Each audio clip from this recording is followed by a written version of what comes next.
Hi everybody, welcome back to the channel and welcome to airbrushing small portraits. I'm really getting into this at the minute, really enjoying getting down and just homing in on the detail. Now, the reason why I recommend sort of doing these sort of like miniatures, it's really good because it makes you concentrate on your trigger control because you're going up nice and small, taking your time. And it really does help. Painting bigger,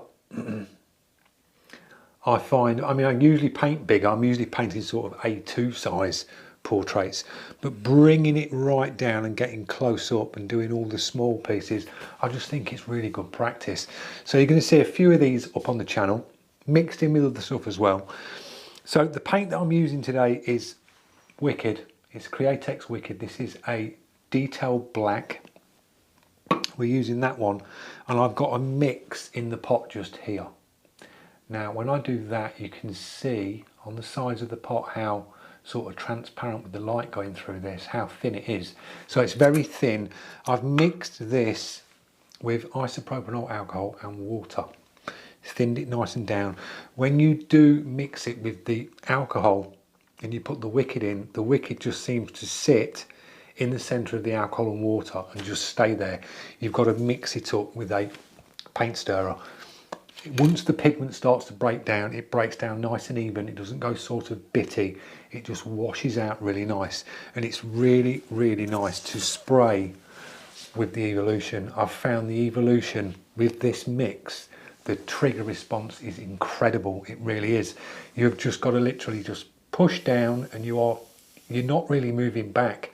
The minute you push down, it just starts to release that paint really nice. And that's what I like about the new Harder and Stimulate brushes. They've really homed in on their triggers.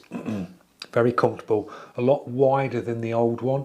So you've got a lot more room on the trigger, which makes it more comfortable. So we'll be running this around 5 PSI. I've got a Mac valve on the airline here, so we can just dial it down to 5 PSI.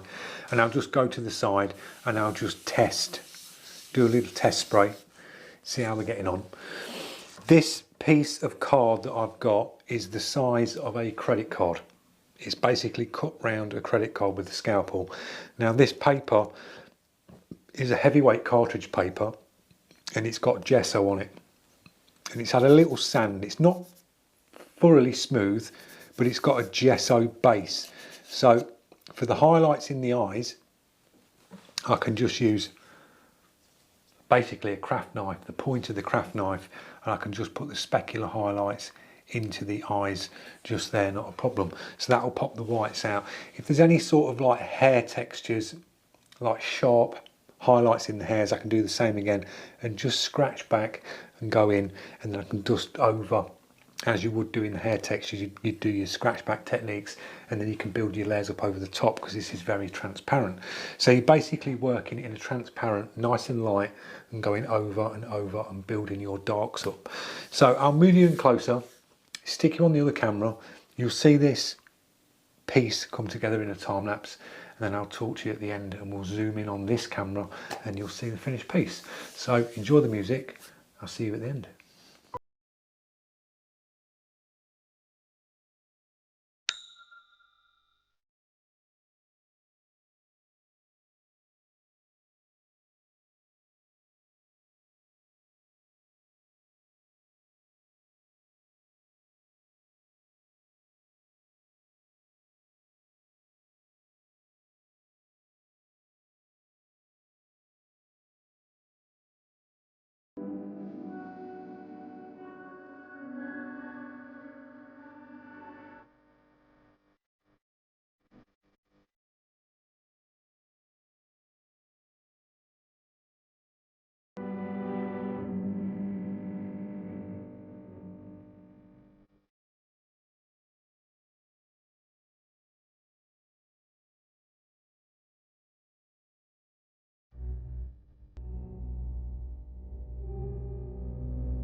There you go guys, we are all done. You've seen in that time lapse, just sort of building it up.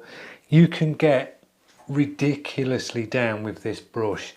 If you're thinking that you need something like a 0.15 or 0.2, the 0.28 in the Ultra can get ridiculously down. I mean, some of these little hair textures I've got in the eyebrows are minute with that brush and this paint mix. Really nice to use, gets you homing in on your trigger. Nice little piece, so we've got it matched to the image on the screen.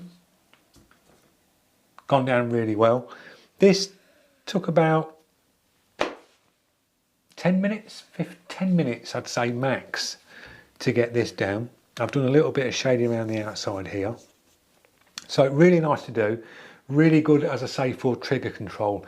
Get your paint thin down and just go in and start doing some little miniature portraits. It's really, really good, guys. I'm getting really into this. So I'll bring the camera a little bit closer and I will see you in the next one. Cheers.